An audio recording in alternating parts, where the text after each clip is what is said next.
Existe un tipo de poder que la sociedad teme tanto que construyó sistemas enteros para garantizar que nunca lo descubras. No es el poder del dinero, de la fama o de la influencia política. Es el poder de no necesitar nada de eso para afirmarte.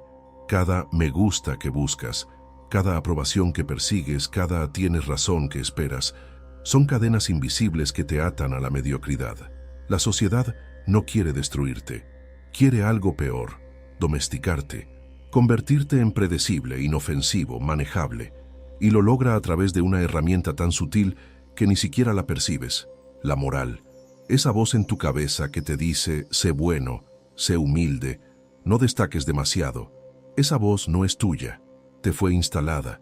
Nietzsche no escribió para consolar débiles, escribió para forjar guerreros solitarios capaces de crear sus propios valores en un mundo sin dioses.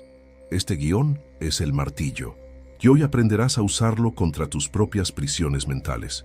Hay algo en ti que sabe que fuiste hecho para más, una frustración silenciosa que crece cada vez que obedeces reglas que no elegiste, cada vez que te empequeñeces para no incomodar, cada vez que traicionas tu instinto por miedo al juicio ajeno.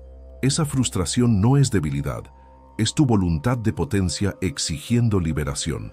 Si sientes que fuiste hecho para algo mayor que esta mediocridad confortable, deja un comentario con la palabra martillo.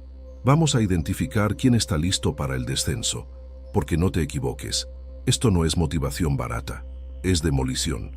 La moralidad no es neutra, es un arma, y como toda arma, fue diseñada con un propósito específico, controlar. Pero aquí está el giro que la mayoría no comprende. La moral que conoces, la que te enseñaron a venerar como el bien, no fue creada por los fuertes, fue inventada por los débiles para derrotar a los fuertes sin tener que enfrentarlos. Nietzsche lo expone brutalmente en La genealogía de la moral. Hubo un momento en la historia donde ocurrió una revolución silenciosa. Los esclavos, incapaces de superar a sus amos en fuerza, riqueza o creatividad, inventaron una nueva estrategia. Invirtieron los valores. Lo que antes era considerado bueno, la fuerza, el coraje, la afirmación, la ambición, el orgullo, fue redefinido como malo.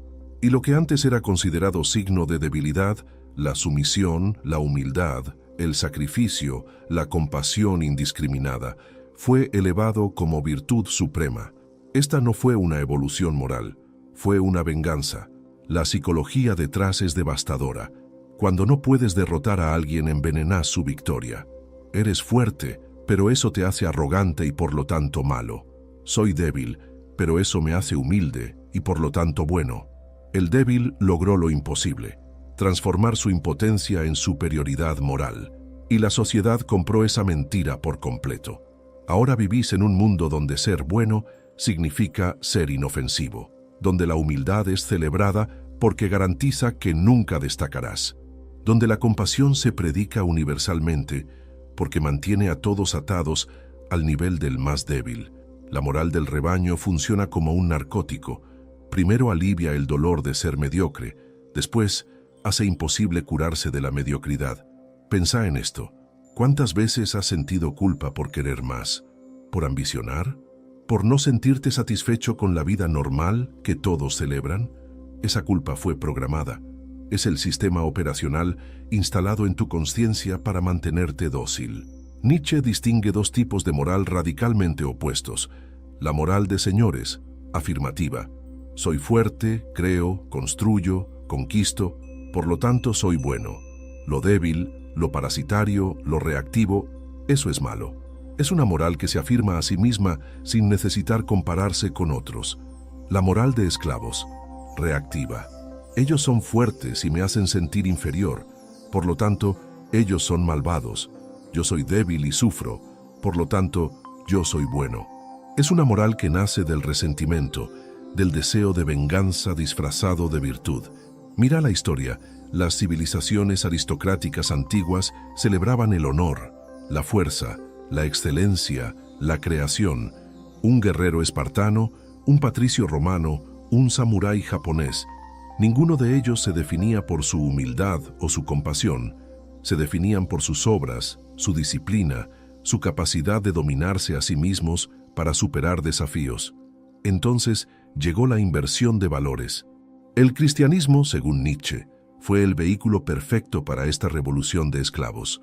Bienaventurados los pobres de espíritu, bienaventurados los mansos, los últimos serán los primeros. Toda la estructura aristocrática fue invertida.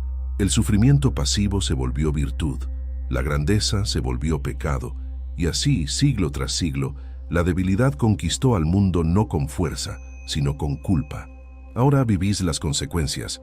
Una sociedad donde la mediocridad es protegida ferozmente, donde destacar es egoísta, donde la ambición es tóxica, donde crear algo excepcional es elitista. La moral del rebaño no te hace mejor persona, te hace predecible, manejable, inofensivo. Tu ejercicio identifica una virtud que perseguís no porque la elegiste, sino porque te dijeron que deberías. Esa es tu primera cadena a romper, porque hasta que no uses el martillo contra esos valores impuestos, seguirás siendo esclavo de la moral de otros. Aquí está la trampa más sofisticada de todas. Te enseñaron que controlarte es virtud. Y es cierto, pero nunca te dijeron que hay dos tipos radicalmente diferentes de autocontrol. Uno te esclaviza, el otro te libera. La represión moral es controlarte por miedo. Es negar tus impulsos porque la sociedad te juzgará, porque no está bien, porque la gente pensará mal de ti. Es someterte al rebaño, es castrar tu voluntad de potencia por cobardía disfrazada de virtud. El autodominio consciente es controlarte por maestría, es direccionar tus impulsos estratégicamente, canalizarlos hacia creación, sublimar tu fuerza en obras superiores. No negás tu naturaleza, la dominás y la transformás en poder. La diferencia no es filosófica, es brutal. La hiena reacciona a cada estímulo. Ladra, muerde, ataca sin estrategia, pura impulsividad descontrolada. El tigre, en cambio, observa, espera, elige el momento exacto, calcula, y cuando ataca, es devastador porque es preciso. Nietzsche no predicaba libertinaje, predicaba sublimación. Freud después lo conceptualizaría mejor. La sublimación es el proceso de transformar impulsos básicos en creación superior. La energía sexual del artista no desaparece, se transmuta en arte. La agresividad del guerrero no se elimina, se canaliza en disciplina y estrategia. Pero acá está el problema.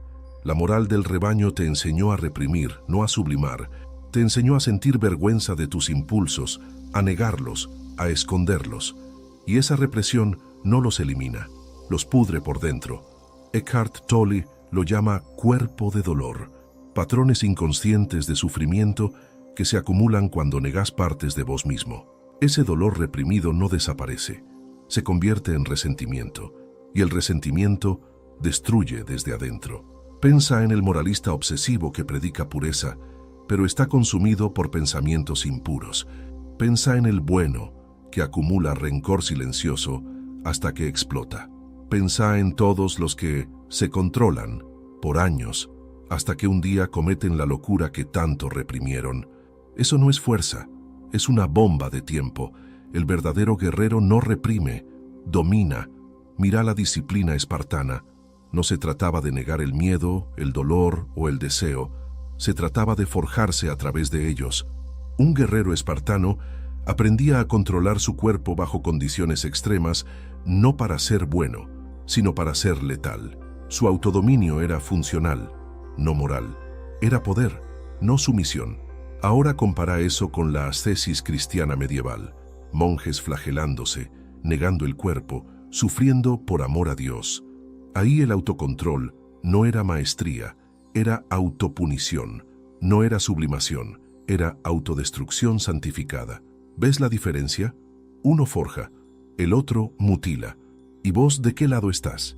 Porque si te controlás porque tenés miedo de lo que dirán, no sos fuerte, sos cobarde disfrazado de virtuoso. Pero si te controlás porque elegís estratégicamente dónde poner tu energía, si canalizás tus impulsos hacia construir algo que justifique tu existencia, si sublimás tu fuerza en obras en lugar de dispersarla en reacciones, entonces sos peligroso. y peligroso en el mejor sentido, impredecible para el rebaño, pero perfectamente alineado con tu propósito. Nietzsche lo resume brutalmente. El hombre es algo que debe ser superado, no mediante negación, sino mediante transmutación. La calma del guerrero no es ausencia de fuerza, es fuerza tan concentrada que no necesita demostrarse constantemente. El tigre no ruge a cada momento, pero cuando ruge, el bosque entero tiembla. La agitación constante, la necesidad de reaccionar a cada provocación, la impulsividad sin dirección, esas son señales de debilidad, no de poder. El débil es esclavo de sus emociones. El fuerte las usa como combustible. Identifica un impulso que reprimís por miedo al juicio. Ahora pregúntate, ¿cómo puedo canalizar esa energía en algo que me fortalezca? Porque el fuego puede quemar la casa o forjar la espada. La diferencia está en quién controla el fuego. Nietzsche destruyó una de las ilusiones más cómodas de la humanidad, la idea de que existe una naturaleza humana neutral. No existe neutralidad, solo existe voluntad de poder o negación de ella. Todo lo que haces, absolutamente todo, es una expresión de poder. Crear o destruir, afirmar o negar, construir o parasitar, liderar o seguir. No hay zona gris, no hay simplemente existir. La voluntad de potencia no es un deseo específico, es el impulso fundamental de la vida. Crecer, expandirse, superarse, imponerse sobre obstáculos. Es lo que hace que la planta rompa el concreto para buscar la luz. Es lo que hace que el río erosione la piedra durante siglos. Es lo que hace que vos, ahora mismo, estés buscando algo más que la mediocridad. Pero aquí está lo que la mayoría no entiende. La voluntad de potencia no es querer dominar a otros. Esa es una interpretación superficial y fascista que Nietzsche jamás propuso. La voluntad de potencia es el impulso de superarte constantemente, de convertir hoy en obsoleto lo que fuiste ayer, de no estancarte jamás. El débil también expresa voluntad de potencia, pero lo hace de forma reactiva y destructiva. ¿Cómo? A través del resentimiento, de la envidia, de la venganza moral. El débil no puede crear, entonces busca derribar al creador. No puede elevarse, entonces busca arrastrar al elevado. Su poder se ejerce en la negación, en la crítica, en el sabotaje disfrazado de justicia. Nietzsche lo plasma perfectamente en Así habló Zaratustra. El espíritu de la venganza es la voluntad de potencia del impotente.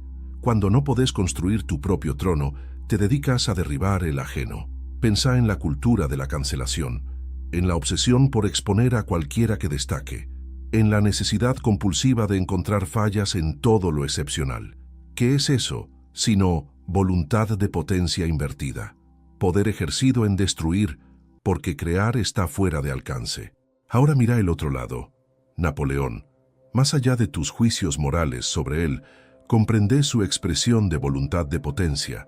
No solo conquistó territorios, reescribió códigos legales, reorganizó naciones, creó instituciones que perduran 2 siglos después. Su poder no fue solo militar, fue creativo, legislativo, transformador. Compara eso con el revolucionario resentido que solo sabe quemar, saquear, destruir en nombre de la justicia. Uno crea imperios, el otro crea cenizas. Ambos expresan voluntad de potencia, pero uno construye, el otro solo niega. ¿Y vos, de qué lado estás ejerciendo tu poder? Porque acá está la verdad incómoda. Tu necesidad de validación es voluntad de potencia invertida. Buscas en otros el poder que no te animas a ejercer por vos mismo. Cada like es un intento de afirmarte sin asumir el riesgo de afirmarte realmente. La voluntad de potencia creativa dice, voy a construir algo tan valioso que se afirma por sí mismo. La voluntad de potencia reactiva dice, voy a conseguir que otros validen lo poco que hice. ¿Sentís la diferencia, verdad? El creador no pregunta, crea. Y si lo que creó tiene valor, el mundo eventualmente lo reconocerá o no. Pero eso ya no importa porque el proceso mismo de crear fue el ejercicio de poder. El reactivo no crea, busca, mendiga, manipula para obtener reconocimiento sin haber forjado nada que lo justifique. Nietzsche, escribió para los creadores, para aquellos cuya voluntad de potencia se expresa en superarse constantemente, en construir obras que los trasciendan, en forjar valores propios en lugar de parasitar los ajenos. La pregunta no es si tenés voluntad de potencia, todos la tienen. La pregunta es, ¿cómo la estás expresando? ¿Estás construyendo o destruyendo? ¿Estás afirmándote o negando? ¿Estás creciendo o estancándote? Lista 3 áreas de tu vida donde estás estancado. Esa estagnación no es paz, es voluntad de potencia negada. Hoy elegís dónde vas a crecer, porque la vida que no crece muere. Y vos no fuiste hecho para morir lentamente en la comodidad. Amor fati, amor al destino. Suena poético, pero no es poesía. Es la disciplina más brutal que un ser humano puede adoptar, porque acá está lo que realmente significa, amar tu existencia tan completamente que no cambiarías nada, ni el sufrimiento, ni las traiciones, ni las pérdidas, ni las humillaciones, ni los fracasos, nada. No es resignación. Eso lo hacen los débiles. Bueno, me tocó esto, ¿qué le voy a hacer? Es afirmación total. Esto me tocó y lo convierto en mi ventaja. La diferencia es abismal. Nietzsche lo escribe en Ecce Homo. Mi fórmula para la grandeza en el ser humano es amor fati, no querer nada distinto ni hacia adelante ni hacia atrás ni en toda la eternidad. No solo soportar lo necesario, menos aún disimularlo. Todo idealismo es mentira frente a lo necesario, sino amarlo. Lilo de nuevo, despacio. No se trata de aguantar el dolor, se trata de usarlo como forja. Todos sufren. La diferencia está en cómo procesás ese sufrimiento. La víctima sufre pasivamente, se lamenta, culpa, se define por su dolor. Mira todo lo que me hicieron, mira cuánto sufrí. El sufrimiento se vuelve identidad, y esa identidad exige mantener el sufrimiento para seguir existiendo. El guerrero sufre activamente, elige dónde sufrir, por qué sufrir, y transmuta ese dolor en fuerza. El sufrimiento no es su identidad, es su herramienta. Nietzsche introduce lo que llama la disciplina del sufrimiento, la capacidad de elegir sufrir por lo que vale la pena. No todo sufrimiento forja, solo aquel que elegís conscientemente, aquel que tiene un propósito superior. Hay una distinción crítica entre sufrimiento impuesto, te lo hacen, reaccionás con resentimiento, victimización, venganza. Sufrimiento elegido, lo buscas deliberadamente, porque del otro lado hay forja. Un atleta elige el dolor del entrenamiento. Un artista elige la agonía de perfeccionar su obra. Un filósofo elige la soledad para pensar sin ruido. Eso es amor fati en acción. Elegir el fuego porque sabes que del otro lado está la espada. Mira a Marco Aurelio, emperador del imperio más poderoso del mundo, y aún así escribió en sus meditaciones bajo condiciones brutales. Guerras, traiciones, enfermedades. Practicó el estoicismo, aceptar lo que no podés cambiar, actuar sobre lo que sí podés. Pero Nietzsche va más allá del estoicismo. El estoico dice, acepto mi destino sin quejarme. Nietzsche dice, amo mi destino tan ferozmente que lo convertiría a elegir de nuevo. Es la diferencia entre sobrevivir y trascender. Porque amor fati no es solo aceptar el pasado, es usar el pasado como combustible para el futuro. Todo lo que te rompió, te forjó. Todo lo que te traicionó, te enseñó. Todo lo que te humilló, te fortaleció. Pero solo si decidís que sea así. El ego reactivo no puede hacer esto. Está atrapado en resentimiento. ¿Por qué a mí? No es justo. Ellos deberían pagar. Ese ego necesita venganza, necesita justicia externa, necesita que el mundo le compense. El guerrero trasciende el ego reactivo. Pasó. Ahora, ¿qué construyo con esto? ¿Ves la liberación brutal en esa pregunta? Cuando amás tu destino, nadie puede usarlo contra vos. Tu pasado deja de ser arma en manos ajenas y se convierte en armadura forjada por vos mismo. El hierro no elige el fuego, pero el guerrero que lleva la espada eligió cada golpe del martillo que la forjó. Si ya elegiste sufrir por algo que vale la pena, compartí este video con alguien que todavía está huyendo del sufrimiento necesario.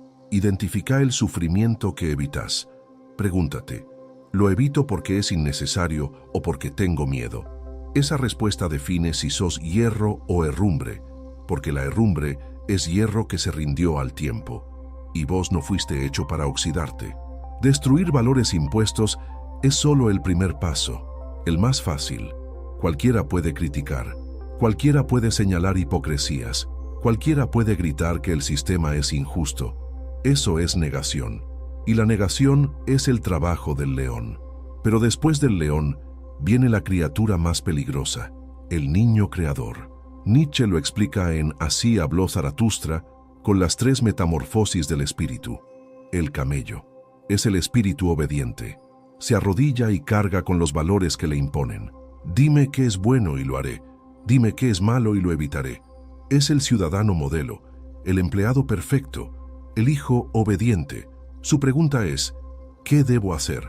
El león es el espíritu destructivo. Dice no a todo lo impuesto. Ataca la moral del rebaño, destroza las ilusiones, usa el martillo contra los ídolos. Su rugido es, yo quiero, pero el león solo puede destruir, no puede crear.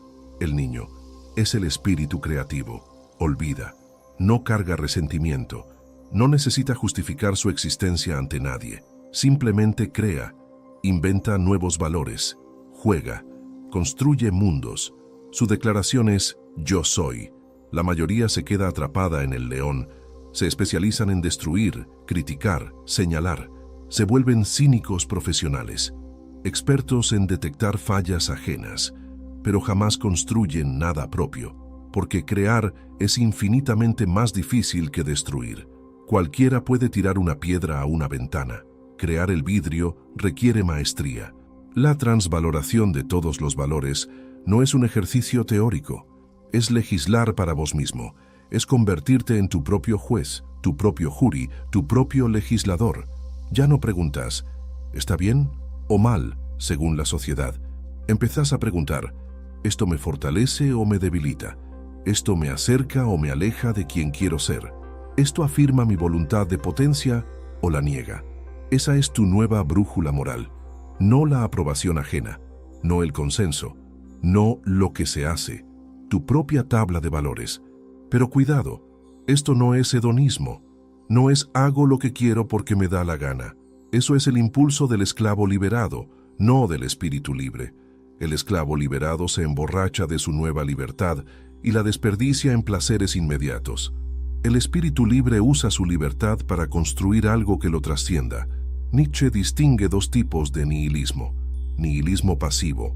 Todo es vacío, nada importa. ¿Para qué intentar? Es el nihilismo del derrotado, del cansado, del que se rinde. Nihilismo activo. Los valores antiguos murieron, perfecto. Ahora construyo los míos. Es el nihilismo del creador, del que destruye para reconstruir mejor.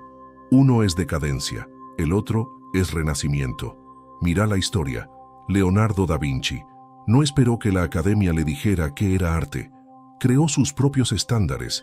Disección de cadáveres cuando estaba prohibido, máquinas voladoras cuando nadie las imaginaba, técnicas pictóricas que revolucionaron siglos. Creó su propia tabla de valores. La excelencia es mi religión, la curiosidad es mi virtud, la creación es mi justificación. Compara eso con el artista académico mediocre. ¿Qué estilo está de moda? ¿Qué vende? ¿Qué aprueban los críticos? Esclavo de reglas ajenas, incapaz de legislar para sí mismo. ¿Ves la diferencia abismal? Uno crea valores, el otro los mendiga. ¿Y vos qué estás haciendo? ¿Realmente elegiste tus valores o simplemente heredaste un paquete completo sin revisar el contenido? Porque acá está el test más brutal. Lista 3 valores que realmente elegiste. No los que te enseñaron tus padres, no los que predica tu religión, no los que celebra tu cultura. Valores que emergieron de tu experiencia, tu reflexión, tu forja personal. Si no podés listar 3, entonces no estás viviendo tu vida, estás actuando el guión de otro. La transvaloración no ocurre en un día, es un proceso de años, pero empieza con una pregunta brutal. ¿Por qué creo lo que creo? Y después, ¿me fortalece creerlo? Y finalmente, si no me fortalece, Tengo el coraje de desecharlo y construir algo mejor. Escribí 3 valores que realmente elegiste, no heredaste. Si no podés listar 3, todavía estás viviendo la vida de otro. El rebaño necesita pastores. El león no necesita a nadie para decirle cómo rugir. Pero solo el niño crea nuevos mundos. El concepto más malinterpretado de Nietzsche y el más peligroso cuando se entiende correctamente. Übermensch, más allá del hombre, superhombre. Ninguna traducción captura su verdadera esencia. Y antes de seguir, destruyamos la interpretación nazi de una vez. El Übermensch no es una raza. No es un tipo de persona superior a otras. No es rubio, no es ario, no es nada de esa basura ideológica. El Übermensch es un proyecto de autosuperación continua. Nietzsche lo escribe claramente en Así habló Zaratustra. El hombre es una cuerda tendida entre el animal y el superhombre, una cuerda sobre un abismo. ¿Qué significa? Que la humanidad actual no es el final de la evolución, es un puente, un estado transitorio entre lo que fuimos y lo que podemos llegar a ser. El animal actúa por instinto, el ser humano actual actúa por moral impuesta, el Übermensch actúa por valores propios, conscientemente creados. Y aquí está lo que la mayoría no entiende. El Übermensch no es superior a otros, es superior a su propio yo anterior. No es una comparación horizontal, es una superación vertical. Vos sos tu único rival. La versión de vos de ayer es el enemigo a derrotar. La versión de vos de mañana es el objetivo a alcanzar. El Übermensch es un ideal regulador. Nunca lo alcanzás completamente, pero te guía. Es la estrella que nunca tocas, pero que te permite navegar en la oscuridad. Nietzsche contrasta esto brutalmente con el último hombre. El último hombre es el mediocre perfecto. Busca comodidad, evita riesgos, celebra la seguridad sobre la grandeza. Hemos inventado la felicidad, dicen, pero su felicidad es anestesia. Es la muerte del impulso de crecer. El último hombre dice, ¿para qué esforzarse? Ya tengo suficiente. Ya soy cómodo. Ya estoy seguro. El Übermensch dice, ¿suficiente? Ese concepto no existe. Siempre hay una montaña más alta que escalar. ¿Ves el abismo entre ambos? Uno se congela en la mediocridad. El otro se forja constantemente. Y acá está la pregunta brutal. ¿Cuál de los dos sos vos? Porque la sociedad moderna está diseñada para crear últimos hombres. Entretenimiento infinito. Comodidades por doquier. Sistemas de seguridad que protegen de todo riesgo. Validación constante en redes sociales. Todo diseñado para que nunca tengas que confrontarte con tu propio potencial no realizado. Mira a Goethe, el ejemplo que Nietzsche admiraba. Poeta, novelista, científico, político, filósofo, botánico. Vivió múltiples vidas en una sola existencia. Nunca dejó de aprender. Nunca dejó de crear. Nunca se conformó con ser bueno en una cosa. Fue polímata porque su impulso era crecer en todas direcciones posibles. Ese es el espíritu del Übermensch. Expansión constante, no especialización segura. Ahora compara eso con la mentalidad moderna. Encontrá tu nicho, especialízate, quédate en tu zona de confort, hacé lo que ya sabes hacer. Es la mentalidad del último hombre disfrazada de consejo práctico, porque especializarte demasiado es limitarte voluntariamente. Es decir, esta es mi caja, voy a quedarme aquí seguro. El Übermensch rompe la caja, una y otra vez. Pero acá está la verdad incómoda. Construir el Übermensch duele, porque requiere destruir constantemente quién sos para convertirte en quien podés ser. Requiere abandonar identidades cómodas. Requiere soltar logros pasados que ya no te desafían. Requiere admitir que lo que sabes no es suficiente. Es evolución consciente. Y la evolución no ocurre en la comodidad. La pregunta que define todo, ¿estás creciendo o estás manteniendo? Porque mantener es morir lentamente. Crecer es vivir peligrosamente. Y el Übermensch vive siempre en el límite de su capacidad, empujándolo un poco más cada día. No es una fantasía, es un proyecto diario. Definí una versión de vos mismo que todavía no sos, pero que está a un año de distancia si actúas con disciplina total. Ese es tu Übermensch personal. Ahora construí el mapa. La montaña no pregunta al valle por qué escalarla. El alpinista escala porque dejar de escalar sería dejar de ser alpinista. La última cadena, la más difícil de romper, la más invisible, tu necesidad de validación. Podés romper con la moral del rebaño, podés crear tus propios valores, podés forjarte en el sufrimiento elegido. Pero si todavía necesitas que otros aprueben tu camino, seguís siendo esclavo. El espíritu libre es aquel que actúa sin audiencia, que crea sin esperar aplauso, que se forja sin necesidad de testigos, que se afirma sin pedir permiso. Esto es lo más difícil porque estamos programados para buscar validación social. Es biología. Durante milenios, la tribu significaba supervivencia.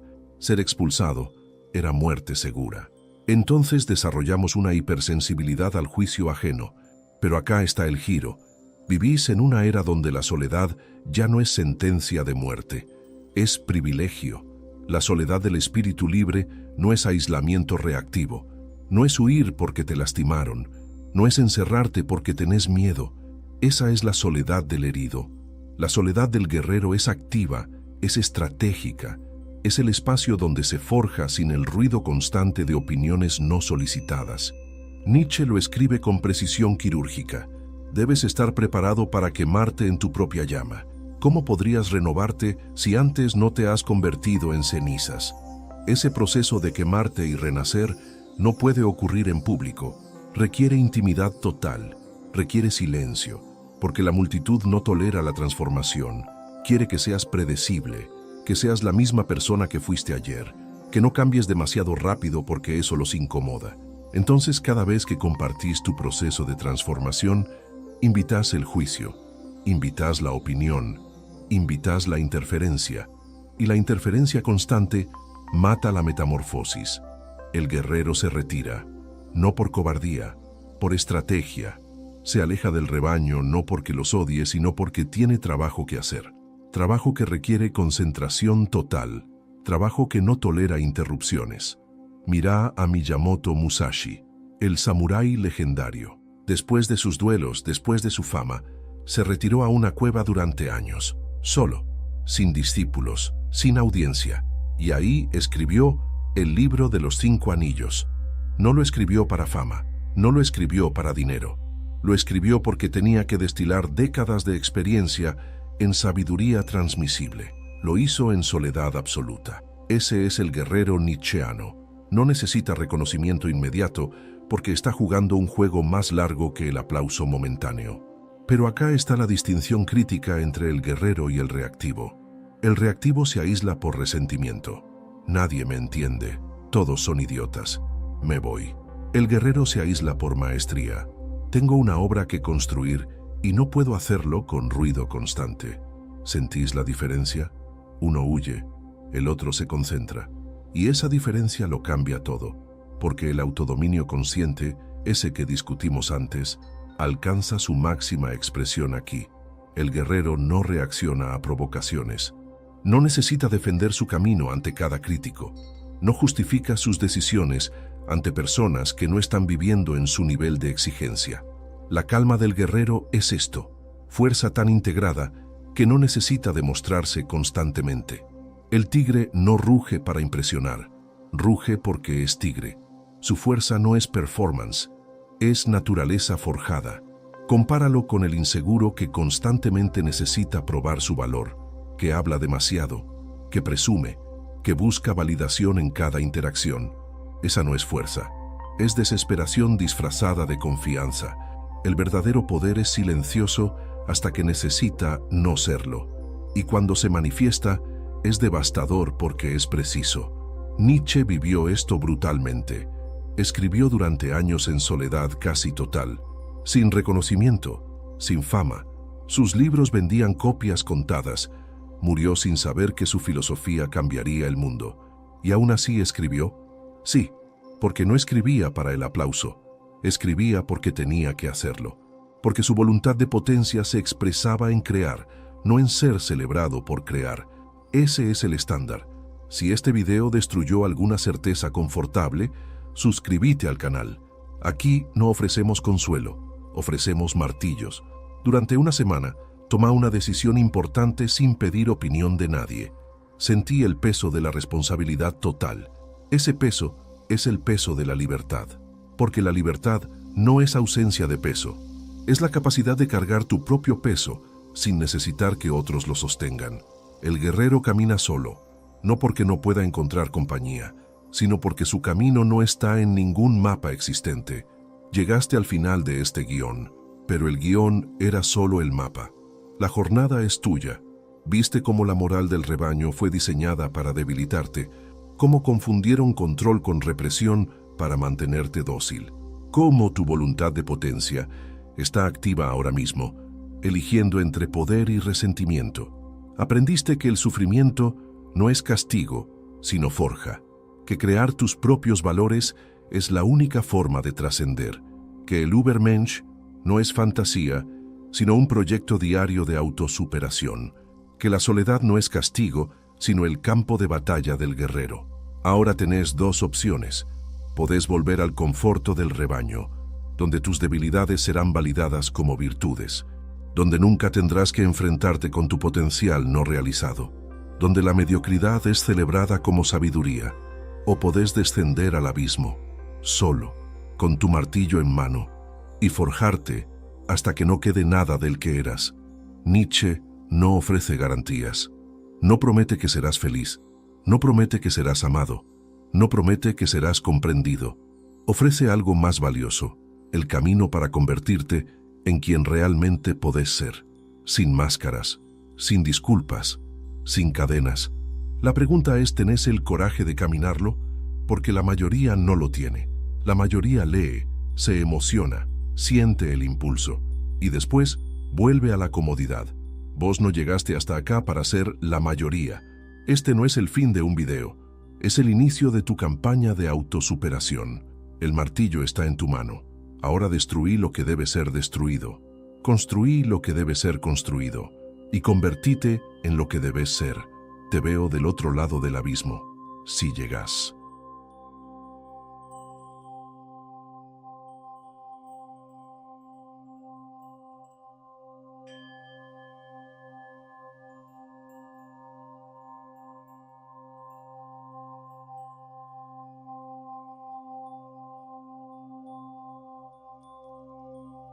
Te vendieron una mentira tan profunda que probablemente la hayas tragado sin cuestionarla ni una sola vez.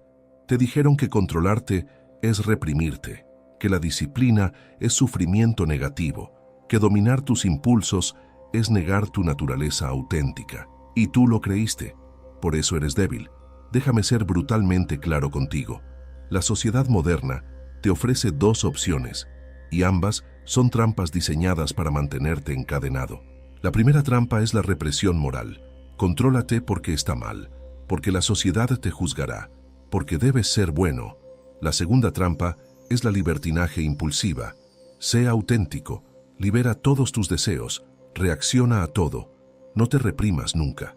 Y aquí está el secreto que Nietzsche comprendió y que la mayoría nunca entenderá.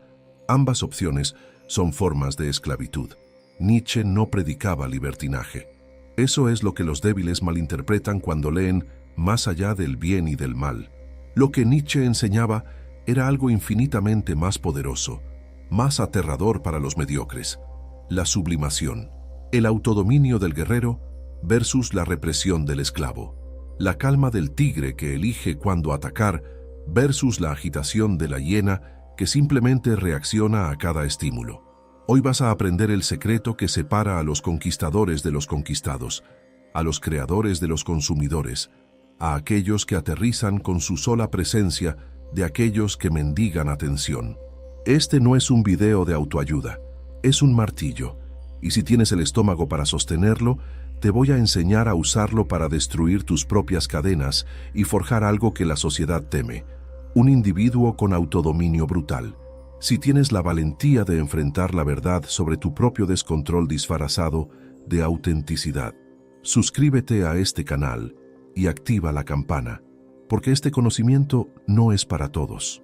Es para aquellos que están hartos de ser esclavos y están listos para convertirse en dueños de sí mismos. Vivimos en una era de contradicciones patéticas. Por un lado, te encuentras con el moralista reprimido, el individuo que niega cada impulso, que se controla no por maestría sino por miedo al rebaño, que vive aterrorizado de lo que los demás pensarán si muestra su verdadera naturaleza. Este tipo de persona se enorgullece de su virtud, pero Nietzsche lo vio por lo que realmente es, un cobarde disfrazado de santo. Por otro lado, está su opuesto igualmente patético, el libertino impulsivo, el que reacciona a cada provocación, el que es esclavo de cada deseo inmediato, el que confunde la falta de autocontrol con autenticidad y vivir la vida. Este individuo se cree libre, pero es simplemente un animal dirigido por sus instintos más básicos, incapaz de construir nada que trascienda el momento presente. Y aquí está lo que te han ocultado. Nietzsche despreciaba a ambos con igual intensidad, porque ambos son formas de esclavitud. El primero es esclavo de la moral del rebaño, de lo que la sociedad le impuso. El segundo es esclavo de sí mismo, de cada impulso, de cada emoción pasajera. Ninguno de los dos es libre. Ninguno de los dos ejerce verdadero poder. La voluntad de potencia, el concepto central de Nietzsche, exige algo completamente diferente: sublimación, no represión, no libertinaje, sino la transmutación consciente de la energía bruta en creación superior. Es tomar ese impulso destructivo y canalizarlo en construcción. Es dominar la bestia interior no para negarla, sino para dirigirla hacia objetivos que te inmortalizan. Piensa en la diferencia entre el tigre y la hiena. El tigre permanece en calma, observando, calculando. Cuando ataca lo hace con precisión letal, en el momento exacto. La hiena, en cambio, está en constante agitación, reaccionando a cada estímulo, desperdiciando energía en movimientos inútiles. El tigre ejerce autodominio. La hiena es esclava de su agitación. ¿Cuál aterroriza más? Marcus Aurelius, el emperador filósofo, entendía esto. Escribió en sus Meditaciones: «Tienes poder sobre tu mente, no sobre eventos externos. Date cuenta de esto y encontrarás fuerza». Esto es autodominio consciente, no negar la realidad, no evitar el sufrimiento, sino elegir cómo responder. Contraste esto con Calígula, quien tenía todo el poder del Imperio Romano, pero era esclavo absoluto de cada impulso depravado. ¿Quién fue más poderoso? ¿El que se dominaba a sí mismo o el que era dominado por cada deseo? Tu autenticidad impulsiva no es libertad, es esclavitud. Cada vez que reaccionas automáticamente a una provocación, demuestras que otros tienen el control sobre ti. Cada vez que no puedes resistir una distracción, pruebas que eres débil. Y tu represión moral tampoco es fuerza, es cobardía. Controlarte porque tienes miedo de lo que otros piensen no te hace virtuoso, te hace predecible y manipulable. El secreto que aterra a los débiles es este: el verdadero autodominio no te hace bueno según los estándares del rebaño, te hace peligroso. Porque un hombre que se domina completamente a sí mismo no puede ser controlado por nadie más. Y eso, para una sociedad que depende de tu predictibilidad, es la amenaza más grande que existe. Necesitas entender con precisión quirúrgica la diferencia entre dos conceptos que la mayoría confunde: represión moral versus autodominio consciente. Esta distinción es el martillo que destruirá tu antigua mentalidad débil. La represión moral funciona así: no hago esto porque está mal. No hago aquello porque la sociedad me juzgará. No expreso esto porque tengo miedo de las consecuencias sociales. ¿Ves el patrón? El motivo siempre es externo. Siempre es miedo. Siempre es obediencia al rebaño. La persona reprimida no elige realmente. Simplemente obedece las reglas que otros escribieron para mantenerla dócil y predecible. El autodominio consciente es completamente diferente. No hago esto porque he elegido algo mayor. No reacciono a esa provocación porque mi energía está dedicada a un proyecto que trasciende este momento. No persigo ese placer inmediato porque lo estoy sublimando en creación que me inmortaliza. ¿Ves la diferencia brutal? El motivo es interno, es elección, es poder dirigido conscientemente. Nietzsche lo explica con precisión devastadora en La genealogía de la moral. El resentido reprime sus impulsos porque los considera pecaminosos, porque la moral del rebaño se los prohibió. porque tiene miedo. Pero el Creador, el Espíritu Superior, transmuta esos mismos impulsos. No los niega, los dirige. No los reprime, los sublima. No los teme, los usa como combustible para su obra. Piensa en tu cuerpo como un instrumento, no como una prisión ni como tu amo. El esclavo moral ve su cuerpo como prisión de tentaciones que debe negar. El libertino impulsivo es esclavo de su cuerpo, reaccionando a cada deseo. Pero el guerrero nietzscheano ve su cuerpo como instrumento que debe afilar, entrenar, dirigir conscientemente hacia objetivos superiores. Aquí está una de las citas más malinterpretadas de Nietzsche. Aquel que tiene un porqué para vivir puede soportar casi cualquier cómo. La mayoría lee esto como consejo de resiliencia, pero es mucho más profundo. Es la clave del autodominio. Cuando tienes un propósito tan grande que trasciende tu comodidad inmediata, el autodominio deja de ser sacrificio y se convierte en alegría.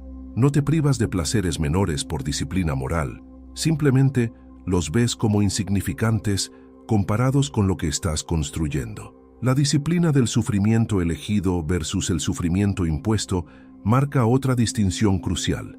El débil sufre porque la vida se lo impone y se queja constantemente. El fuerte elige sufrimiento específico, deliberado, como herramienta de forja. Ayuna no porque la religión se lo ordene, sino porque está entrenando su capacidad de resistir impulsos. Entrena hasta el agotamiento, no porque alguien lo obligue, sino porque está construyendo un cuerpo que refleja su voluntad de hierro. La calma del guerrero es tal vez la manifestación más aterradora del autodominio. No es la calma del débil que tiene miedo de actuar. Es la calma del tigre, fuerza masiva contenida, no negada.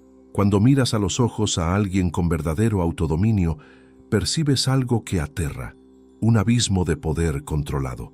No sabes cuándo explotará, si es que lo hace. No puedes manipularlo porque no reacciona a tus provocaciones habituales. Simplemente te observa, evalúa y elige conscientemente si vales su energía o no. ¿Por qué los débiles atacan tanto el autodominio? Porque lo confunden con represión y porque secretamente saben que no tienen la fuerza para ejercerlo. Es más fácil llamar reprimido al guerrero silencioso que admitir su propia esclavitud a cada impulso. Es más cómodo burlarse de la disciplina que enfrentar la verdad. No tienen el estómago para construir algo grande porque están adictos al placer inmediato. El autodominio nietzscheano no te hace santo, te hace impredecible, te hace peligroso, te hace libre de una manera que aterra a todos aquellos que eligieron permanecer encadenados. Ahora voy a mostrarte algo que probablemente te incomode.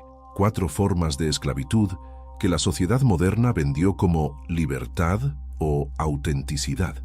Si te reconoces en alguna de estas, felicidades, acabas de dar el primer paso hacia la verdadera libertad. Reconocer tus cadenas. Esclavitud. 1. El esclavo de la validación. Este es el individuo que no controla sus impulsos porque ser auténtico se ha convertido en su nueva forma de buscar aprobación del rebaño moderno.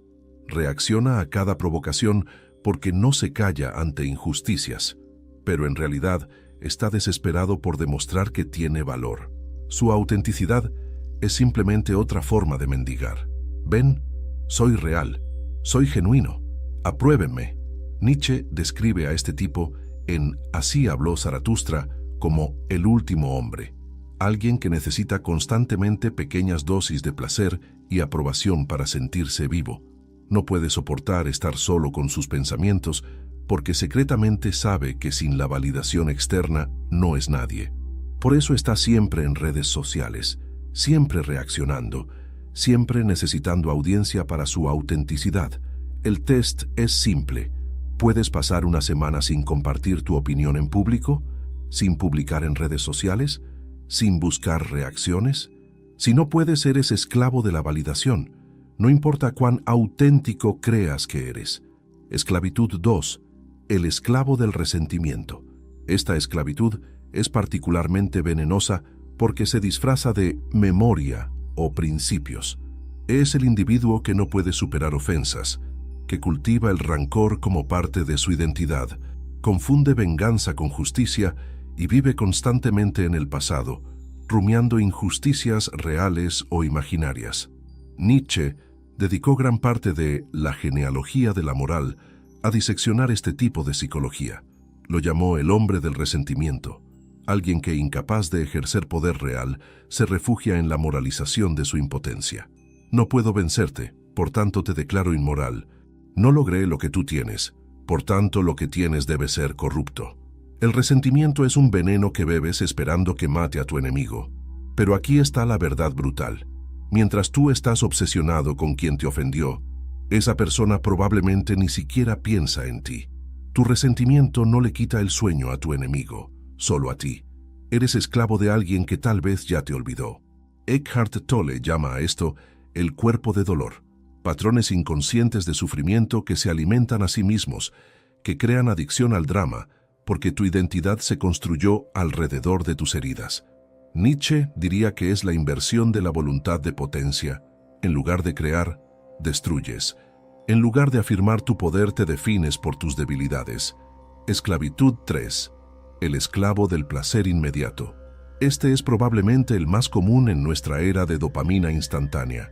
Es el individuo incapaz de sacrificar un placer menor por un proyecto mayor. Come cuando tiene hambre sin cuestionarlo. Se masturba cuando siente deseo. Revisa redes sociales al primer impulso de aburrimiento. Cada pequeño deseo es un amo que debe obedecer inmediatamente. Lo irónico es que este tipo de persona se cree libre. No me reprimo, dice orgullosamente. Pero Nietzsche vería inmediatamente la verdad. Es el más esclavo de todos. Porque al menos el reprimido moral tiene un amo externo al que puede eventualmente rebelarse. Pero el esclavo del placer inmediato tiene un amo interno que lo persigue constantemente. Su incapacidad de tolerar la más mínima incomodidad. La voluntad de potencia requiere la capacidad de decir no a placeres menores en servicio de creaciones mayores. Leonardo da Vinci pasaba días obsesionado con un detalle de sus pinturas, olvidándose de comer. Nikola Tesla trabajaba 20 horas seguidas en sus inventos. ¿Eran reprimidos? No. Simplemente habían descubierto placeres tan superiores que las distracciones comunes les parecían insignificantes. Si no puedes ayunar 24 horas, si no puedes pasar una semana sin pornografía, si no puedes estar una hora sin revisar tu teléfono, entonces no eres libre. Eres un adicto que se llama a sí mismo auténtico. Esclavitud. 4. El esclavo de la moral ajena. Y finalmente, la esclavitud más antigua. El individuo que se reprime no por maestría, sino por miedo. No hace ciertas cosas porque están mal, pero nunca se preguntó quién decidió que estaban mal, ni por qué. Simplemente obedece. Es bueno, en el sentido de obediente al rebaño, no en el sentido de poderoso. Nietzsche fue brutal con este tipo. Vuestra virtud es el vicio domesticado del débil, porque la bondad de esta persona no viene de fuerza, sino de miedo. No roba no porque haya elegido un código de honor superior, sino porque teme las consecuencias. No dice lo que piensa, no porque sea estratégico, sino porque necesita aprobación social. Este tipo de moralidad es particularmente peligrosa porque se presenta como virtud cuando es simplemente cobardía. Y lo peor, este individuo juzgará ferozmente a cualquiera que muestre fuerza real, porque su propia debilidad se hace evidente por contraste. El test definitivo: ¿seguirías tus principios si nadie te estuviera mirando? Si no hubiera consecuencias sociales. Si la respuesta es no, entonces no tienes principios, tienes miedo. Ahora, aquí está la pregunta que debes hacerte con brutal honestidad. ¿En cuál de estas 4 esclavitudes vives? Porque hasta que nombres tu prisión, no podrás destruir sus barrotes. Comparte este video con alguien que necesita escuchar esta verdad, pero ten cuidado. No todos tienen el estómago para ella. Ahora llegamos al corazón del secreto, la sublimación. Este es el concepto que separa a los conquistadores de los conquistados, a los creadores de los consumidores, a aquellos que construyen imperios de aquellos que simplemente sobreviven. La fórmula es engañosamente simple, pero brutalmente difícil de ejecutar. Impulso bruto, disciplina consciente, canalización creativa, obra superior.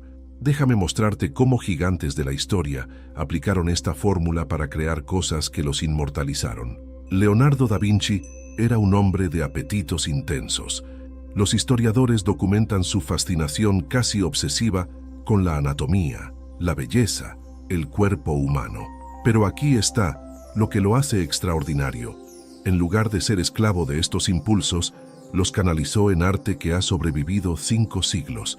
Su celibato no fue represión religiosa, fue una elección consciente en servicio de algo mayor. Escribió en sus cuadernos: el arte es la reina de todas las ciencias. Para él, el placer de capturar la perfección humana en lienzo era infinitamente superior al placer físico momentáneo. No negó sus impulsos, los elevó a un plano superior. ¿El resultado? La Mona Lisa, El hombre de Vitruvio, estudios anatómicos que revolucionaron la medicina, obras que lo inmortalizaron. Mientras otros hombres de su época satisfacían impulsos básicos y fueron olvidados, Leonardo sublimó esos mismos impulsos en creación eterna. Eso es voluntad de potencia en acción. Napoleón creció siendo humillado por su origen corso, su baja estatura, su acento extranjero. Tenía todas las razones del mundo para ser un esclavo del resentimiento, para vivir en venganza reactiva contra aquellos que lo menospreciaron. Pero Napoleón entendía algo que los débiles nunca comprenden. La venganza caliente es debilidad. La estrategia fría es poder. Tomó esa energía del resentimiento y la canalizó en ambición metódica. No reaccionaba impulsivamente a insultos personales. Construía estrategias que lo llevarían al trono de Francia. Una de sus máximas más famosas revela su autodominio brutal. Nunca interrumpas a tu enemigo cuando está cometiendo un error. Piensa en el nivel de control que esto requiere. Tu enemigo está ahí, vulnerable, y todo tu instinto grita: ataca ahora. Pero Napoleón se contenía, observaba, esperaba el momento óptimo. Eso no es represión, es maestría. Dominaba impulsos de venganza personal en servicio de estrategia de largo plazo. Esa frialdad calculada versus reactividad emocional es lo que construyó un imperio. Y cuando finalmente cayó, no fue por falta de autodominio, sino por lo opuesto. Se había vuelto tan confiado en su propio control que subestimó el invierno ruso. Tesla tenía un deseo intenso de reconocimiento. Quería que el mundo viera su genio, admirara sus invenciones, lo celebrara como el científico más grande de su era. Este deseo podría haberlo convertido en un esclavo de la validación, mendigando atención constantemente. Pero Tesla hizo algo extraordinario. Sublimó ese deseo de reconocimiento en obsesión pura por el descubrimiento. Su celibato no fue represión sexual religiosa, fue una elección consciente. No tengo tiempo para amor. La ciencia es mi amante. Eligió la soledad no porque la sociedad se la impusiera, sino porque descubrió que el placer de resolver un problema de ingeniería superaba cualquier otro placer. Pasaba días enteros en su laboratorio, olvidándose de comer, trabajando 20 horas seguidas en una sola idea. ¿Era infeliz? Al contrario, escribió: no creo que haya emoción más intensa para un inventor que ver una de sus creaciones funcionando. Tales emociones hacen que uno olvide la comida, el sueño, los amigos, el amor, todo. Tesla murió solo y relativamente pobre en términos monetarios. Los débiles usan esto para decir: ¿ves? El autodominio no te hace feliz. Pero se pierden completamente el punto. Tesla creó sistemas de corriente alterna que literalmente iluminaron el mundo. Su nombre es inmortal. Mientras aquellos que lo criticaban han sido completamente olvidados, cada vez que enciendes una luz, usas el legado de Tesla. ¿Ves el patrón? Ninguno de estos gigantes negó sus impulsos. No fueron santos moralistas que reprimieron su naturaleza humana. Fueron guerreros que dirigieron esos impulsos hacia algo que los trascendió y los inmortalizó. No reprimieron la obsesión, la canalizaron en arte. No negaron la sed de venganza, la transmutaron en estrategia. No evitaron el deseo de reconocimiento, lo sublimaron en descubrimiento científico. Tomaron la energía bruta que la mayoría desperdicia en reactividad o la niega en represión, y la forjaron en imperios, arte, ciencia. Nietzsche tenía razón cuando escribió algo que la mayoría malinterpreta. No es la fuerza de nuestros impulsos lo que nos hace peligrosos, sino la debilidad de nuestra capacidad de dominarlos y dirigirlos. Los débiles tienen impulsos débiles y aún así son sus esclavos. Los fuertes tienen impulsos intensos y los convierten en herramientas de creación. La pregunta que debes hacerte es brutal en su simplicidad. ¿Qué estás haciendo con tu energía? ¿La desperdicias en reactividad? ¿La niegas en represión moral? ¿O la estás sublimando en una obra que justifique tu existencia? Ahora vamos a explorar por qué el autodominio brutal no solo te fortalece interiormente, sino que se convierte en un arma psicológica devastadora contra aquellos que intentan manipularte o controlarte. La psicología del contraste es simple pero letal. El débil grita porque necesita probar su fuerza. El fuerte permanece en calma porque sabe su fuerza. Piensa en esto. ¿Quién te intimida más? ¿El que amenaza constantemente con violencia o el que permanece inquietantemente tranquilo mientras te observa? La calma no es debilidad, es la demostración más aterradora de poder contenido. Primera razón por la que el autodominio aterroriza: imprevisibilidad controlada. Las personas están programadas para leer reacciones emocionales. Cuando gritas, lloras o explotas, te vuelves predecible. Saben exactamente cómo manipularte. Simplemente presionan los botones que generan la reacción que buscan. Pero cuando ejerces autodominio brutal, no saben cuándo ni cómo reaccionarás. No pueden leerte. Y los humanos temen profundamente lo que no pueden predecir. Napoleón entendía esto perfectamente. En reuniones con diplomáticos enemigos, permanecía inmóvil durante minutos enteros, simplemente observando. El silencio se volvía tan denso que sus oponentes comenzaban a hablar nerviosamente, revelando información que no pretendían compartir. Su calma era un arma más efectiva que cualquier amenaza. Segunda razón: ausencia de botones. La mayoría de las personas están llenas de gatillos emocionales. Menciona su peso, su inteligencia, su estatus, y explotan predeciblemente. Esto los hace increíblemente fáciles de manipular. Pero cuando has desarrollado autodominio brutal, has desconectado esos botones. No hay nada que tu enemigo pueda decir que te haga perder la compostura. Sin gatillos emocionales, no tienen control sobre ti. Y eso los aterra. Piensa en esto. ¿Cuántas veces has sido manipulado precisamente porque alguien sabía qué decir para hacerte reaccionar? Cada vez que pierdes control emocional, le das poder a otros sobre ti. El autodominio te hace ilegible, inescrutable, imposible de manipular. Tercera razón: profundidad invisible. Cuando alguien permanece externamente calmado mientras enfrenta situaciones que harían colapsar a otros, surge una pregunta aterradora en la mente del observador. ¿Qué tan profundo es el abismo interior de esta persona? Tu calma externa sugiere reservas de fuerza interior que otros no pueden medir. No saben qué tan lejos pueden empujarte antes de que respondas. No saben qué capacidades ocultas posees. Los maestros de artes marciales entienden esto intuitivamente. El verdadero experto no necesita demostrar su habilidad constantemente. Su calma misma es la demostración. Mientras el novato hace movimientos exagerados para parecer peligroso, el maestro simplemente existe en calma perfecta. Y esa calma dice: sé exactamente qué hacer contigo.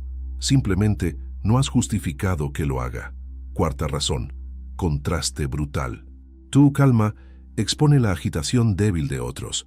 Cuando todos a tu alrededor están reaccionando emocionalmente y tú permaneces sereno, el contraste es devastador.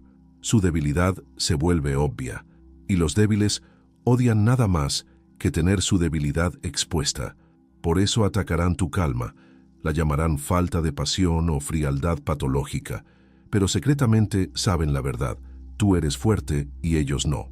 Aquí está una distinción crucial que los débiles deliberadamente confunden. Hay una diferencia brutal entre pasividad débil y autodominio fuerte. Pasividad débil: no reacciono porque tengo miedo.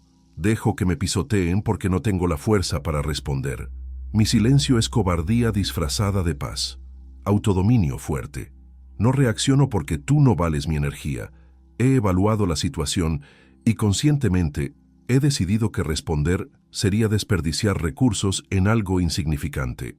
Mi silencio es una declaración de tu irrelevancia. ¿Ves la diferencia? Uno es miedo, el otro es poder. Uno es evasión, el otro es elección consciente. El débil permanece callado porque no puede hablar. El fuerte permanece callado porque ha decidido que hablar sería desperdiciar palabras en oídos que no las merecen. Nietzsche describe esto perfectamente en Así habló Zaratustra. Prefiero ser un ermitaño que vivir entre hombres desiguales y sucios. No es que Zaratustra no pueda interactuar, es que ha elegido que la mayoría no merece su energía. Observa a un director ejecutivo verdaderamente poderoso en una reunión. Alguien lanza una crítica, intenta provocarlo, busca una reacción. El director ejecutivo simplemente hace una pausa de 3 segundos, lo mira y responde con calma devastadora o no responde en absoluto. Esa pausa dice todo. He procesado tu comentario, lo he evaluado y he decidido que no merece mi energía emocional. Contrasta esto con el inseguro que necesita defenderse de todo. Alguien cuestiona su decisión y explota inmediatamente en justificaciones. Alguien lo critica y pasa horas escribiendo respuestas emocionales. Cada provocación lo hace bailar como un títere. Es obvio quién tiene el poder. Aquí están 3 herramientas que puedes implementar inmediatamente. Táctica 1. La pausa de 3 segundos. Antes de responder a cualquier cosa que provoque emoción, cuenta 3 segundos. Respira. En esos 3 segundos pregúntate, ¿esta reacción me acerca o me aleja de lo que estoy construyendo? La mayoría de las veces, la respuesta será que no vale tu energía. Táctica 2. El test del propósito. Cuando sientas impulso de reaccionar, pregúntate, ¿tendrá esto importancia en 5 años? Si la respuesta es no, no reacciones. Tu energía está reservada para lo que construye tu imperio, no para dramas momentáneos. Táctica 3. Transformación alquímica. Toma esa ira, frustración o impulso destructivo y úsalo como combustible para entrenamiento, trabajo o creación. Alguien te insulta y sientes rabia. Perfecto. Esa energía ahora alimenta 2 horas de entrenamiento brutal en el gimnasio. Tu cuerpo se fortalece mientras tu enemigo cree que te debilitó. El autodominio no te hace santo, te hace silenciosamente letal, y eso aterra a todos aquellos que dependían de tu reactividad para sentirse superiores. Ahora vamos al concepto que separa definitivamente a los guerreros de los esclavos. La diferencia brutal entre el sufrimiento impuesto y el sufrimiento elegido. Este es el secreto que transforma dolor en poder absoluto. La frase más famosa de Nietzsche es probablemente, aquello que no me mata me fortalece. Pero aquí está lo que la mayoría no entiende. Esta frase no es un consuelo para víctimas, es una declaración de guerra, es un manual de operaciones. Porque Nietzsche no está hablando de sufrimiento pasivo, está hablando de sufrimiento elegido, deliberado, usado como herramienta de forja. El esclavo sufre porque la vida se lo impone. Pierde su trabajo, su pareja lo abandona, una enfermedad lo golpea. ¿Y cuál es su respuesta? ¿Por qué yo? ¿Por qué me pasa esto? La vida es injusta. Se convierte en víctima profesional. Su sufrimiento se vuelve su identidad. Colecciona sus heridas como medallas que justifican su mediocridad. Este tipo de persona usa el sufrimiento como excusa. No logré nada porque mi infancia fue difícil. No soy fuerte porque la vida me golpeó demasiado. El resentimiento se convierte en su refugio, la victimización en su estrategia. Y Nietzsche los despreciaba con cada fibra de su ser porque representan la inversión completa de la voluntad de potencia. El esclavo del sufrimiento impuesto vive constantemente en el pasado, rumiando traumas, cultivando rencores. Su energía no se dirige hacia construcción, sino hacia justificación de su propia impotencia. Es la antítesis del espíritu superior. Pero existe otra categoría completamente diferente: el sufrimiento elegido, el ayuno deliberado, el entrenamiento hasta el agotamiento, la disciplina autoimpuesta, la soledad elegida conscientemente, el despertarse a las 5 de la mañana cuando tu cuerpo grita por más sueño. Esto no es sufrimiento que la vida te impone, Es sufrimiento que tú te impones como herramienta de transformación. La diferencia es radical. El sufrimiento impuesto te debilita porque no elegiste el campo de batalla. El sufrimiento elegido te fortalece porque conscientemente decidiste enfrentarlo. Uno te victimiza, el otro te forja. Uno te quita poder, el otro te lo da. Nietzsche entendía esto profundamente. Él mismo sufría de enfermedades crónicas devastadoras, migrañas que lo dejaban ciego durante días, problemas estomacales constantes, aislamiento social extremo. Pero en lugar de usar esto como excusa, lo usó como combustible. Escribió en Ecce Homo, de la Escuela Militar del Sufrimiento, lo que no me mata me hace más fuerte. Pero nota la palabra clave, escuela. El sufrimiento no es algo que le sucedió pasivamente. Es una escuela donde conscientemente aprendió. Transmutó su dolor físico en claridad filosófica, su aislamiento social en independencia intelectual brutal, su debilidad corporal en fuerza mental inquebrantable. Déjame mostrarte los 4 niveles de relación con el sufrimiento. Identifica honestamente dónde estás. Nivel 1. El esclavo. Huye de todo sufrimiento. Busca constantemente comodidad, distracción, placer inmediato. Cualquier incomodidad lo paraliza. Este es el nivel de la mayoría de la sociedad moderna. Son adictos a la dopamina, incapaces de tolerar ni siquiera aburrimiento momentáneo sin buscar su teléfono. Nivel 2. El resiliente. Puede soportar sufrimiento cuando la vida se lo impone. No colapsa completamente ante la adversidad. Tiene cierta fortaleza, pero es reactivo, no proactivo. Espera a que el mundo lo golpee antes de demostrar fuerza. Es mejor que el nivel 1, pero sigue siendo fundamentalmente pasivo. Nivel 3. El guerrero. Busca activamente sufrimiento específico como disciplina. Ayuna no porque tenga que hacerlo, sino como entrenamiento de voluntad.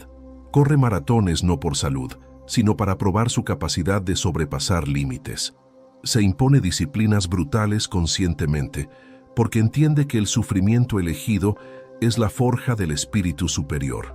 Nivel 4. El Übermensch. Ama su destino completamente, incluyendo el sufrimiento. Esta es la doctrina del amor fati de Nietzsche. No simplemente aceptar lo que viene, sino amar cada aspecto de tu existencia, incluso el dolor, ver cada dificultad como necesaria para forjar quién eres. No busca escapar su destino ni siquiera mentalmente, lo afirma como perfecto. La mayoría nunca sale del nivel 1. Algunos alcanzan el nivel 2 después de suficiente dolor. Pocos tienen el coraje para el nivel 3. Y el nivel 4 es territorio de gigantes. David Goggins es el ejemplo moderno más brutal. Este hombre deliberadamente se inscribe en carreras de ultra resistencia que destruyen cuerpos. Corre 100 millas en terrenos imposibles. Se despierta a las 4 de la mañana para entrenar cuando su cuerpo pesa 300 libras. ¿Por qué? No por salud, por autodominio. Cada carrera es un campo de batalla donde forja su voluntad. El sufrimiento físico extremo es su meditación, su disciplina, su afirmación de poder sobre la materia. Monjes tibetanos pasan años meditando en cuevas congeladas en el Himalaya. Practican tummo, generando calor corporal a través de pura concentración mental, mientras están semidesnudos en temperaturas bajo cero. ¿Es necesario para iluminación? No. Es una prueba brutal de autodominio. Están diciendo, mi mente domina mi cuerpo hasta el punto de reescribir respuestas biológicas básicas. Marco Aurelio practicaba visualización negativa deliberadamente.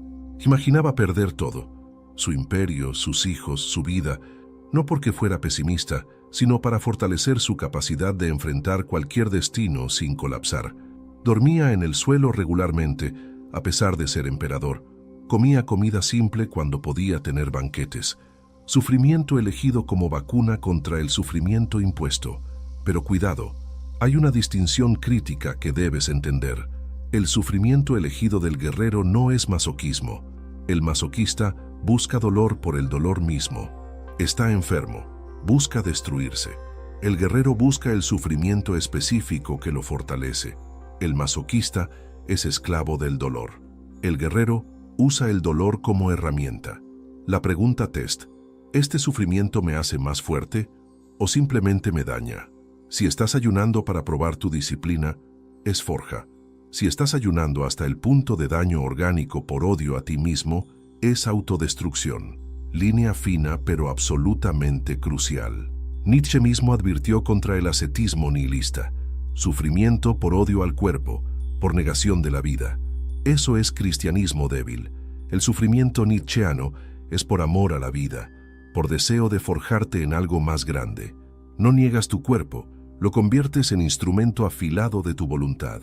Aquí está el test que revelará tu nivel real de autodominio. ¿Eres capaz de elegir sufrimiento específico o solo puedes soportar el que la vida te impone? Puedes ayunar 24 horas cuando no tienes que hacerlo. Puedes despertarte a las 5 de la mañana durante una semana cuando nadie te obliga. Puedes entrenar hasta el agotamiento cuando podrías estar cómodo en tu sofá. ¿Puedes pasar un día en completa soledad sin distracciones digitales? Si no puedes, entonces tu fortaleza es ilusoria. Solo eres fuerte cuando no tienes opción. Pero el verdadero poder viene de elegir el sufrimiento que te forja antes de que la vida te obligue a sufrirlo. El guerrero no espera a que el mundo lo golpee para demostrar su fuerza. Se golpea a sí mismo, deliberadamente, metódicamente, con precisión quirúrgica, en las áreas exactas que necesita fortalecer. Y cuando el mundo finalmente golpea, encuentra acero donde esperaba encontrar carne débil. Ahora llegamos a la parte práctica y brutal. El protocolo exacto para construir autodominio que aterra. No más teoría abstracta. Esto es un manual de guerra contra tu propia debilidad. Este protocolo está diseñado en 4 fases progresivas. Cada fase dura un periodo específico y tiene objetivos claros. No puedes saltarte fases, no puedes apresurarte.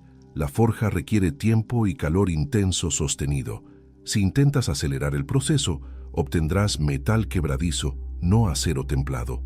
Fase 1. Identificación, la primera semana. Esta fase es quizás la más incómoda, porque requiere honestidad brutal contigo mismo. La mayoría falla aquí porque prefiere autoengaño cómodo a verdad dolorosa. Tarea 1. Mapear tus gatillos emocionales. Durante 7 días, cada vez que sientas una reacción emocional fuerte, ira, ansiedad, necesidad de validación, miedo, anótala inmediatamente. No racionalices, no justifiques. Solo registra qué provocó la reacción, qué emoción exacta sentiste, cómo reaccionaste, quién tiene poder sobre ti cuando este gatillo se activa. Al final de la semana tendrás un mapa completo de tus debilidades. Estos son los botones que otros pueden presionar para controlarte. Verlos escritos en papel es devastador pero necesario. Tarea 2. Identificar tus 4 esclavitudes. Revisa honestamente las 4 esclavitudes que discutimos. ¿Eres esclavo de la validación? ¿Necesitas audiencia para sentirte real? ¿Eres esclavo del resentimiento? ¿Vives en el pasado, rumiando ofensas? ¿Eres esclavo del placer inmediato? ¿No puedes resistir ni la más mínima incomodidad? ¿Eres esclavo de la moral ajena? ¿Te controlas por miedo, no por maestría? Clasifícate del 1 al 10 en cada una. Sé brutal. El autoengaño aquí solo garantiza que permanecerás esclavo. Tarea 3. La pregunta fundamental. Escribe la respuesta a esta pregunta y ponla donde la veas diariamente. ¿Quién o qué controla mis reacciones? Si la respuesta no es yo, conscientemente, entonces estás identificando a tus amos. La libertad comienza con reconocer tus cadenas. Fase 2. Desconexión. Semanas 2 a 4. Ahora viene la primera batalla real. Has identificado tus debilidades. Ahora debes comenzar a cortarlas sistemáticamente. El ayuno de dopamina. Durante 21 días consecutivos, elimina completamente redes sociales, todas, sin excepciones. Pornografía, la droga que más esclaviza. Azúcar procesada, adicción física disfrazada de gusto dulce, entretenimiento pasivo excesivo, máximo 30 minutos de Netflix por día. ¿Por qué estas 4 específicamente? Porque son las cadenas de dopamina más comunes de la era moderna. Son placer inmediato sin esfuerzo. Son exactamente lo opuesto a la voluntad de potencia. Los primeros 3 días serás miserable. Tu cerebro gritará por sus dosis habituales. Día 4 y 5 comenzarás a racionalizar. Solo un poco no hará daño. Días 6 y 7 o te rindes o cruzas un umbral. Si llegas al día 10, algo cambia fundamentalmente. Comienzas a recordar cómo es tener tu mente de vuelta. La práctica del retraso. Cada vez que sientas un impulso fuerte, comer, revisar el teléfono, masturbarte, responder emocionalmente, impón un retraso de 10 minutos. Simplemente siéntate con el impulso. Obsérvalo. No lo juzgues, no lo reprimas. Simplemente créale espacio entre el estímulo y tu respuesta. Esto es pura filosofía estoica aplicada. Entre estímulo y respuesta hay un espacio. En ese espacio está tu poder de elegir tu respuesta. La mayoría de las personas no tienen ese espacio, solo tienen reacción automática. Tú vas a construir ese espacio deliberadamente. Fase 3. Sublimación. Meses 2 y 3. Aquí es donde pasas de simplemente resistir impulsos a canalizarlos creativamente. Esta es la diferencia entre autocontrol básico y voluntad de potencia verdadera. El proyecto obsesivo. Elige un proyecto que requiera creación sostenida. Escribir un libro, construir un negocio, crear arte, dominar una habilidad compleja. Debe ser algo que te asuste por su magnitud, requiera meses o años de trabajo sostenido, no tenga recompensa inmediata, sea completamente tuyo, no para impresionar a otros. Ahora, cada vez que sientas un impulso que previamente te esclavizaba, canalízalo hacia este proyecto. ¿Sientes ira? 2 horas de trabajo obsesivo en tu proyecto. ¿Sientes necesidad de validación en redes sociales? Úsala como combustible para crear algo tan bueno que la validación eventualmente llegue sin mendigarla. Esta es la sublimación nietzscheana en acción. Transmutación alquímica de energía bruta en oro creativo. El entrenamiento como metáfora. Implementa un régimen de entrenamiento físico brutal. No por estética, por simbolismo. Cada vez que tu cuerpo quiere rendirse y tu mente lo obliga a continuar, estás practicando autodominio. El gimnasio se convierte en dojo, donde forjas voluntad. Específicamente, identifica lo que más odias, correr, peso muerto, flexiones, y hazlo tu práctica central. El punto no es el ejercicio, es probar diariamente que tu voluntad domina tu cuerpo, no al revés. La soledad deliberada. 1 hora diaria, mínimo, en completa soledad, sin teléfono, sin música, sin distracciones, solo tú y tus pensamientos. Inicialmente será insoportable. Tu mente buscará desesperadamente distracción, pero si persistes, cruzas al otro lado. La soledad se convierte en tu fortaleza inexpugnable. Nietzsche dijo, en la soledad, el solitario devora a sí mismo. En la multitud lo devora. Ahora elige. La mayoría elige la multitud porque teme encontrarse consigo misma. Tú vas a enfrentar ese miedo directamente. Fase 4. Afirmación, proceso continuo. La fase final no termina nunca. Es la práctica continua de afirmar tu poder, crear tus valores, convertirte en tu propia medida, crear valores propios. Este es el corazón de más allá del bien y del mal. Deja de vivir según valores que otros te impusieron. Pregúntate brutalmente, ¿qué me hace fuerte? Ese es tu bien. ¿Qué me debilita? Ese es tu mal. ¿Qué acciones afirman mi poder? Esas son tus virtudes. ¿Qué acciones me reducen? Esos son tus vicios.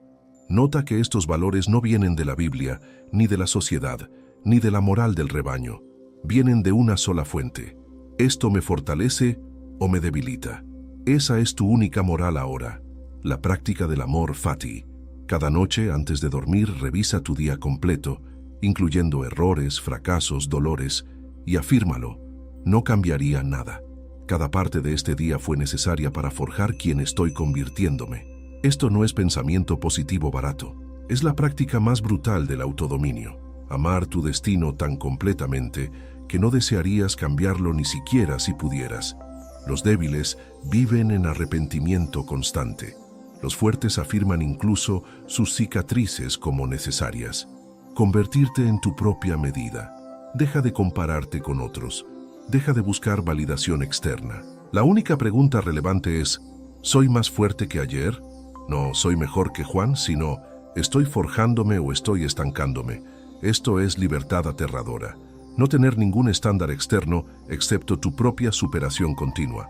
La mayoría necesita la competencia con otros porque les da una medida externa. Tú vas a competir solo contigo mismo, en una campaña de autosuperación que no termina hasta tu muerte. El ritual diario del guerrero. Aquí está la estructura diaria que integra todo. 5 a 6 de la mañana, confronto con el sufrimiento elegido. Entrenamiento físico brutal, ducha fría o ayuno intermitente. Empiezas el día demostrándote que tu voluntad domina tu cuerpo. 6 de la mañana a mediodía, trabajo creativo obsesivo. Tus mejores horas cognitivas dedicadas completamente a tu proyecto que encarna voluntad de potencia. Sin distracciones, sin redes sociales, solo creación pura. Tarde, necesidades mundanas. Trabajo que paga cuentas, responsabilidades sociales mínimas necesarias, mantenimiento básico de vida. Noche, reflexión estoica. 1 hora revisando el día. ¿Dónde ejerciste autodominio? ¿Dónde fallaste? ¿Qué aprenderás para mañana? Escribe en un diario. Esta práctica te mantiene consciente, no reactivo. El compromiso final. Vas a fallar múltiples veces. Habrá días donde caigas en viejos patrones. La diferencia entre el esclavo y el guerrero no es perfección, es la respuesta al fracaso. El esclavo falla y se rinde. Sabía que no podía. El guerrero falla y se levanta. Ahora sé qué ajustar. Cada falla es información para la próxima batalla. Deja en los comentarios tu respuesta a esta pregunta. ¿Cuál es tu mayor esclavitud disfrazada de libertad? La valentía de nombrar tu prisión es el primer paso para destruir sus barrotes. Y si tienes el coraje de hacerlo públicamente, habrás dado el paso que la mayoría nunca dará. Admitir honestamente tu debilidad como preludio a forjar fuerza. Hemos recorrido un camino que la mayoría nunca tendrá el estómago para caminar completo. Desde identificar las mentiras que te vendieron sobre autodominio hasta el protocolo exacto para forjar una voluntad de acero. Ahora necesito que entiendas algo con claridad cristalina. El autodominio brutal que aterra débiles no es represión moral disfrazada de fuerza. No es negación de tu naturaleza. No es convertirte en santo moralista que reprime cada impulso por miedo al rebaño. Es algo infinitamente más poderoso y más peligroso. Es la sublimación consciente de la voluntad de potencia. Es tomar la energía bruta que la mayoría desperdicia en reactividad o niega en represión y forjarla en obras que trascienden tu mortalidad. Es el tigre que elige cuándo atacar, no la hiena que reacciona a todo. Es Leonardo transformando obsesión sexual en arte que sobrevive 5 siglos. Es Napoleón sacrificando venganza personal por estrategia de imperio. Es Tesla sublimando deseo de reconocimiento en descubrimientos que iluminaron literalmente el mundo. Es tú dominando impulsos no por miedo al juicio del rebaño, sino por un propósito tan grande que los placeres menores te parecen insignificantes por comparación. La sociedad moderna quiere que seas predecible, o completamente controlado por la moral del rebaño, o completamente esclavo de tus impulsos. Ambos son predecibles, ambos son manipulables, ambos son débiles. Nietzsche ofrece la tercera vía, la que aterra a todos los sistemas de control. Sé impredecible porque te autodominas. No reaccionas según condicionamiento moral. No reaccionas según impulso animal. Eliges conscientemente, estratégicamente, en servicio de algo que solo tú defines. Esa imprevisibilidad, esa calma que sugiere abismos de fuerza contenida, esa ausencia total de botones emocionales que otros puedan presionar, eso es lo que aterra. Porque no pueden leerte, no pueden manipularte, no pueden predecirte. Eres peligroso precisamente porque eres libre. Ahora mismo, en este preciso momento, enfrentas la elección que Nietzsche pone frente a cada individuo. O continúas siendo esclavo de la moral, de la validación, del placer inmediato, del resentimiento, viviendo una vida pequeña, predecible, olvidable. O usas este conocimiento como martelo para destruir esas cadenas y forjar el guerrero que aterra por su silencio, por su calma, por la profundidad abismal de su autodominio elegido. La mayoría elegirá permanecer esclava. Es más cómodo, es más seguro, Es lo que el rebaño espera. Pero tú no habrías llegado hasta aquí, hasta el final de este video, si fueras parte de la mayoría. Algo en ti, quizás dormido pero no muerto, reconoce estas verdades como propias. No me interesa que este video te inspire. La inspiración es entretenimiento para débiles que nunca actúan. Me interesa que este video te transforme. Y la transformación requiere acción inmediata. Aquí está tu desafío para los próximos 7 días. Elige una de las 4 esclavitudes que identificamos: validación, resentimiento, placer inmediato o moral ajena, e implementa el protocolo para destruirla a través de sublimación consciente. Si eres esclavo de validación, 7 días sin publicar nada en redes sociales. 0. Crea solo para ti. Si eres esclavo de resentimiento, identifica a la persona que más odias y durante 7 días, cada vez que pienses en ella, canalizas esa energía en tu proyecto obsesivo. Si eres esclavo del placer, ayuno de dopamina completo durante 7 días. Si eres esclavo de la moral ajena, haz una cosa cada día que no deberías hacer según las reglas del rebaño, pero que te fortalece. Después de esos 7 días, vuelve a este video y déjame en los comentarios qué descubriste sobre tu propio poder. No sobre cómo te sentiste, eso es irrelevante. Sobre qué construiste cuando dejaste de ser esclavo, aunque sea por una semana. El autodominio no te hace bueno según los estándares de la sociedad. Te hace peligroso según esos mismos estándares. Y eso aterra a todos aquellos que construyeron sus vidas dependiendo de tu debilidad para sentirse fuertes. Tu familia se incomodará cuando dejes de buscar su aprobación. Tus amigos te llamarán cambiado cuando no reacciones a sus provocaciones habituales. La sociedad te tildará de frío cuando elijas soledad sobre validación, porque tu transformación expone la debilidad de ellos por contraste brutal. Pero aquí está el secreto que Nietzsche entendió. Su incomodidad es la prueba de que estás en el camino correcto. El rebaño siempre ataca a quien se separa de él. Su ataque es confirmación de tu fuerza emergente. Cuando te vuelves tan autodomado que aterras, no es porque hayas hecho algo a los débiles, es porque tu simple existencia, tu calma, tu enfoque, tu indiferencia a sus juegos, les revela lo que ellos no tienen el coraje de construir. En algún lugar de tu linaje genético hubo guerreros, hombres y mujeres que enfrentaron sufrimiento brutal y lo usaron como forja, que dominaron sus impulsos no por moral, sino por maestría, que construyeron algo lo suficientemente fuerte para que tú generaciones después existas. Ese linaje de fuerza corre por tus venas ahora mismo.